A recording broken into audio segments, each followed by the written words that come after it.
Asalaamu calaykum waraxmatullaahi wabarakaatu. Walaalayaal, waa anigoo Cabdiwahaab Yuusufe oo nin reer Jabuutiya. Waxaan isu taagi doonaa muranka u dhexeeya ee dhinaca badda Soomaaliya iyo Itoobiya, Soomaaliya iyo Kenya. Walaalayaal, marka ugu horeysa waxaan rabaa inaan ummadda ay daawanaysa inaan fahansiiyo dalka Kenya, damaca dalka Kenya iyo tafaraariqa dalka Soomaaliya ayaa keenay marankan inuu dhasho. Marka ugu horeysa taariikhda marka dib loogu noqdo, dalka Kenya muxuu ka samaysan yahay ayaa isweydiinaysa. Sideedaba Ingiriisku dalka Kenya wuxuu ku dhawaaqay uuna sameeyey badh uu ka soo gooyey Soomaaliya intan sare oo dhan, noortiga Kenya oo dhan normally inay ka tirsanaato bay ahayd dalka Soomaaliya, oo waata maaragtay shanta Soomaaliyeed ka tirsan. mar waxaa la yiraahdaa NFD baa la yiraahdaa, waa xaggaaba ka bilaabantaa ilaa ma sare bay u baxdaa. Markaasi intan hoosena waxaa laga soo gooyey dalka Tanzania. Marka Ingiriisku waxa uu sameeyey qayb uu ka soo gooyey dalka Soomaaliya, qaybna waxaa laga soo gooyey Tanzania, waxaana la abuuray dal Kenya la yiraahdo. Arrintaasi markii Afrikada maaragtay la qaybtamayay, Faransiiska iyo maaragtay Ingiriisku tartamayeen in maaragtay uu Faransiisku gumaysanayay 36 wadan, Ingiriiskuna uu gumaysanayay 16 wadan. taasi waxay keentay Ingiriisku inuu badiyo wadano badan oo uu isagu sameeyo. Marka qayb Soomaaliya laga gooyey, qaybna maaragtay Tanzania laga gooyey. sidaa daraadeed baa Kenya ay u abuurantay. Marka walaalayaal, waa inaad ogaatiin taasi waxaa daliil u ah xuduudda xaggaa soo maraysa ee markay badda soo dhex gasho. waxaa xaggaasi waa 1,000 kilomitir. 1,000 kilomitir khariidada xaggaa Soomaaliya soo maraysa ee sidaa u soo socota 1,000 kilomitir marka badda la socdo. marka markabka xaggaa socda waxa uu xaggaa ku kulmaya khariidadii kale ee Tanzania ayaa ku kulmaysa. borderkii Tanzania ayaa xaggaa ku kulmaya iyo tii Soomaaliya. markaasi Kenya oo run ahaantii marka waddanka lixaad ee ugu qanisan qaaradda Afrika ah xagga ekonomiga, waxay ku dhex nooshahay triangle-kaas. intaas xagga ay Soomaaliya 2,000 oo kilomitir sidaa u bixi karto, oo wadano xaggaa ka xiga ayna jirin, ilaa ma Seychelles sidaa u bixi karto, iyo xaggan kale ee maaragtay Tanzaniana sidaas leeg Soomaaliya, sida Soomaaliya oo kale 2,000 oo kilomitir badda sidaa u gali karayaan. balse Kenya waxay ku nooshahay baddeedu waa intaa yar maaragtay triangle-ka yar. waa triangle-ka yar. qariidada buluuga ah iyo qariidada kale ee madowga ah xaggay ku kulmeen triangle-kaasi ayay Kenya leedahay. haddaba iyadoo ka faa'iideysanaysa tafaraariqa Soomaaliya 30 sano ee u dambeeyay ka jiray, ayaa waxaa jirta inay Kenya waxay rabtaa maraakiibteedu inay sidaa u baxaan, even xitaa kheyraadka dhulkan laga helo oo dhan inay maaragtay ay yeeshaan. sida ay Soomaaliya 2,000 oo kilomitir ay sidaa u bixi karayso, inay xaggan ay soo xidho Soomaaliya diidan yihiin oo inay sidaa u baxaan bay rabaan ilaa maaragtay 5 ilaa maaragtay ay ka gaarayaan maaragtay wadano xaggan xiga ma jiro. markaasi adduunyadu 200 kilomitir ee maaragtay dhulka ka baxsan unbay wadanadu maamulaan. 400 ee kale maaragtay iyo kheyraadkayga aad leedahay, 400 ee kale maaragtay waa international maaragtay border weeyaan. marka walaalayaal, adduunyadan aan maanta ku noolnahay adoo garta ku jooga ayaa lagaa gar helaa. tafaraariqa soomaaliya ka jira 30 sano iyo isqaqabsiga iyo qabyaaladan iyo goboladan loo kala jarjaray iyo weli hadda marka aan wararka soomaaliya qaarkood aan maqlo waan iska baktiyaa because ma dhagaysto waxyaabahay ka hadlayaan iyo wadanadan dariska la ah Tanzania iyo Soomaaliya iyo Ethiopia iyo Djibouti iyo yacni heerka ay taagan yihiin markaad eegtid iyo heerka ay Soomaaliya ay taagan tahay iyaa maaragtay dee wax yaan isku dhoweyn iyo waxay ka hadlayaan iyo sidii adduweynuhu iyo igaad iyo maaragtay afrikadu u garab taagan tahay iyo dhibaatada maanta ay ka maaragtay u kala safanayaan maaragtay ra-iisul wasaarihii iyo madaxweynihii iyo guddoomiyihii baarlamanka iyo madaxweyne goboleed iyo dee tafaraariqan aan dhammaanaynba 30 sano u dambaysa marka qaarkood maaragtay anigu ma adkaysto waan iska baktiyaa wararkaasi balse muhiimadda maanta aan uga hadlayo waxa weeyaan walaalayaal dadka inaan u iftiimiyo 2 arrimood. mar dhoweyd waxaan maqlaynay Djibouti baa naga eexatay oo maaragtay ururka igaad la yiraahdo ee xaruntiisu ay tahay dalka Djibouti marka rag maaragtay ofisiyaal oo maaragtay reer Djibouti ayaa naga eexday oo Kenya u eexday bay Soomaalidu meediyaga in badan ay soo mariyeen balse xaqiiqada run ahaantii maaragtay wax weyn inuu maaragtay ka daahsoon yahay oo daah weyn uu ka saaran yahay. Soomaaliya waxay ka mid tahay igaad bay ka mid tahay wadanadu waxay bixiyaan contribution bay baxshaan 30 sanadood ay Soomaaliya ay igaad 34 sanadood bay igaad jirtaa waxa ugu dambeysay contributionka inay Soomaaliya bixiso waagii Maxamed Siyaad Barre dibadii waagaas ugu dambeysay African Union ku contribution baa la baxshaa United Nations ka contribution baa la baxshaa wadanadu darisku maaragtay ilaaqaad xagga maaragtay ganacsiga ayaa maaragtay ay yeeshaan oo maaragtay marka Soomaaliya waxaad moodaa inay absent dhulkaas oo dhan ay maaragtay ka maqneed marka majliskii lagu garamayay amba maaragtay de unionkii maaragtay lagu garamayay ee maaragtay ee wax ku noqon lahayd ee sharaftaada sare aad ugu soo qaadi lahaydba haddii aanad waxba ka ahayn maad u geysanaysaa garteeda imika garta igaad loo dhiibtay ee maaragtay Soomaaliya iyo Kenya isku haysatay de Kenya budgetka ku baxa organizationka Kenya igaad waxay bixisaa 30% bay bixisaa xagga Soomaaliya 0 ay lacag ba ka bixin 30 sano u dambeeyay marka gurigii lagu garamayay amba majliskii lagu garamayay haddii aanad waxba ka ahayn sidee baad gartaada ugu dhiibanaysaa midda labaadi arrintan maanta Kenya iyo Soomaaliya isku haystaan badda ICJ waa maxkamadda adduunka weeyaan oo wadanada saxeexay un baa aaminsan wadano badan baanan aaminsanayn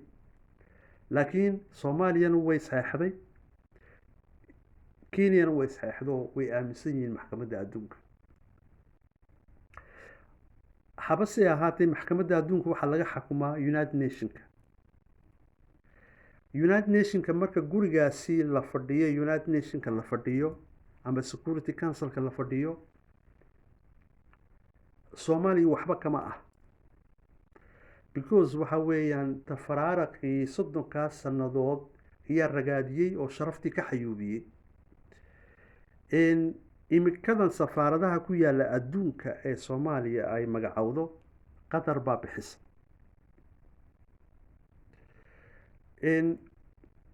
iyada oo markaa waxaa dhici karta iyadoo gartii ku joogta inaa laga gar helo adigoo gartii ku jooga inaa lagaa gar helo ayaa dhici karta because international levelkii iyo meelihii lagu garamayay UN ta ahayd amba African Union ka ahayd amba IGAD iyana waxba ka ahayn markaasi waxa weeyeen waa weakness ka haysta dalka Soomaaliya taana waxaa aabba u ah tafraariqa dalka Soomaaliya isa haysiga iyo qabsiga iyo dawlad la'aanta iminka dawladda Soomaaliya waa la yiraahdaa laakiin sida ay u dhaqmayaan iyo maaragtay waxyaabaha qaarkood ay maaragtay waqtiga ka dilayaan iyo maaragtay ku oranaya maaragtay iyad ka yaabaysaa xanu soo noqdo borderkaasi damaca ay Kenya ay ku rabto borderkii hore caadiga ahaa ee intaasoo sannadood ee Ingiriisku sameeyay ee Talyaanigu sameeyay ee maaragtay caadiga ahaa damaca keenay waa tafaraariqa Soomaaliya ka jira weeyaan tafaraariqa Soomaaliya ka jira adigoo gartii ku jooga ayaa lagaa gar helaya iminka sababta ay Kenya maxkamadda u iman weyday waxa weeye Kenya waxay ogsoon tahay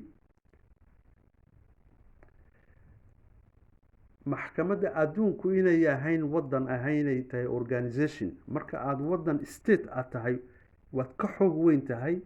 organization any international organization waxyaabaha go-aankay soo goyso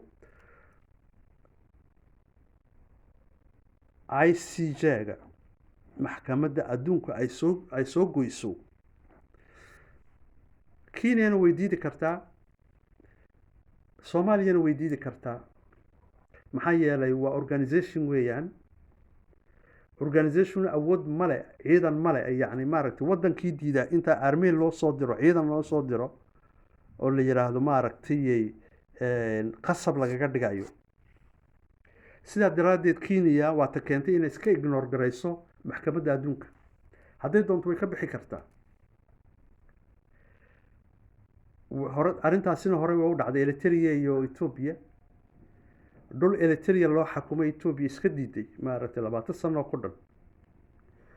marka waxa weeyeen systemka adduunku u shaqeeyo waxa weeyeen haddii Kenya ay kaga karaamad sareyso United Nations ka dhexdiisa Soomaaliya waxa dhici karta in dhulkaasi iyadoo la arkayo oo cad in Kenya la siiyo maxaa yeelay Kenya waxay leedahay saaxiibo badan bay leedahay Mareykanka iyo Faransiiska wadano badan oo maaragtay xitaa wadano badan oo maaragtay adduunka ayaa Kenya u wada codeyn karaya Soomaaliyana maaragtay again isku noqonaya because waxa weeyeen gurigii lagu garamayay iyana waxba ka ahayn oo dawladdaadii baa daciif adigii baa lagu masruufaya xildhibaankaagii baa maaragtay $3,000 United Nations ay siinaysa wasiiradaadii bay dawladdu maaragtay kabaysaa markaasi maadaama ay Kenya ay tahay wadanka lixaad ee Afrika maaragtay xagga economiga ugu horeeya inay maxkamadda adduunka jalaq u siin baa jiraa oo maaragtay dhulkaasi ay xoog ku haysato baa dhici karaysa bal Soomaalida de maxaa u taala markaasi waxa wataan u horay u yiri maaragtay adoo gartii ku jooga iyo gartii laga helayo adduunyada la isku naxayo dhulkan inay Soomaaliya leedahay shaki kuma jiro laakiin European-ka iyo Mareykanka iyo adduunka oo dhan Kenya la rabaan markeegii horeba Kenya dhul Soomaaliya laga gooyay haafkaasi Soomaaliya waha intana Tanzania wax wadan Kenya la yiraahdo ma bajirinba haddii aad dadka Tanzanianka aad wareysatid magaalada nairobi inay iyaku leeyihiin bay sheegaan. markaasi waa maaragtay waddan ingiriisku abuuray weeyaan kenya oo laga gooyey tanzania iyo soomaaliya. markaasi triangle-kaa yar ay ku joogaan, triangle-kaa yar ay ku jiraan bay rabaan inay ka baxaan kenyaanku, oo sidaas soomaaliya ay maaragtay dee ay rabaan maaragtay inay borderkoogu uu u dheeraado oo soomaaliya maanka ninka kalluumaysatada ee magaalada muqdisho ka baxa 1,000 kilomitir buu sidaa u socon karayaa. ninka tanzaniyaanka 1,000 kilomitir buu sidaa u socon karayaa. laakiin kenya intaa yar bay kusoo oodan tahay. arrintay diidaysana waa taas. arrinta kale petroolka iyo gaaska laga helay waa issuega labaad ee midda ugu horeysa waxa weeyeen distance-kaa bay rabtaa. kenya waxay rabtaa ilaa 1,500 2,000 kilomitir inay sidaa u baxdo. midda labaadii ee kale waxa weeyaan walaalayaal in meelaha laysku haysto waxay kenya aaminsan tahay qarigadaasi borderkaasi casaanka, soomaaliyana taasay aaminsan tahay. balse waxaa jirta mid kaloo u dhaxaysa oo labada waddanba ay diidan yihiin, oo arrintaasi in bartamaha laysugu yimaado oo qaridad kale xagga laga sameeyo labada waddan way diidan yihiin. markaasi maxaana keenay inaa intan lagu marmo? shirkad norway ayaa maaragtay gaas ka heshay iyo petrol. uma maleeyo